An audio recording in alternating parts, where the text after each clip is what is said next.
Hi மக்களே, இங்கே பார்த்தீங்கன்னா நேற்று அடித்த காற்றுல எவ்வளோ மாங்காய் உளுந்து கிடக்கு பற்றியில் அதில் குமிச்சு போட்டிருக்கு. ஏன்னு தெரியுமா? வியாபாரிகள் வந்து 1 கிலோ 1 ரூபாய்க்கு தான் 2 ரூபாய்க்கு தானே கேட்காங்க. மாடு தின்னுட்டு போனாலும் பரவாயில்ல, அதான் வியாபாரிகள் இங்கே போட்டு போயிட்டாங்க. ஏன்னா வியாபாரிகள் விவசாயிட்ட 1 ரூபாய்க்கும் 2 ரூபாய்க்கு வாங்கிட்டு போயிட்டு 50 ரூபாய்க்கு கிலோ விற்கிறாங்க. கொடுமையை பற்றிலாம் 50 ரூபாய்க்கு லாபம் சம்பாதிக்கிற வியாபாரி இருக்கிறதட்டையும் விவசாயி வழங்கவே மாட்டான். விவசாயியும் பெரிய சோம்பேறி தான்.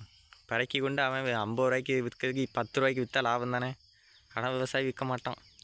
அவனுக்கு 1000 வேலை இருக்கும். இதில் இதை உண்டு நான் விற்கணுமா அப்படின்னு சொல்லுவான். எங்கே பார்த்தாலும் பாருங்கள், ஏதோ மழை பெஞ்சு கிடந்த மாரி கிடக்கு. எல்லா மரத்து கீழேயும் அதான் கிடக்கு. கிலோ 1 ரூபாய்க்கு வாங்க கேட்கான்.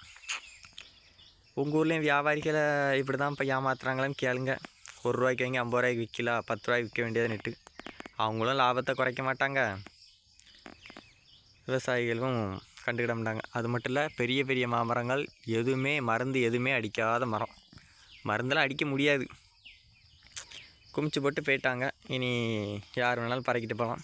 யாருக்குன்னே தெரியும், களக்காடு பகுதியில் நேற்று அடித்த மழையில் காற்றுக்கு எல்லோரும் வண்டி நிறைய சாக்கு நிறைய ஃப்ரீயாகவே மாங்காய் அள்ளிட்டு போகிறாங்கன்னுட்டு. அதுக்கு காரணம் இதுதான். இப்படி கிடந்தால் என்னாகும்?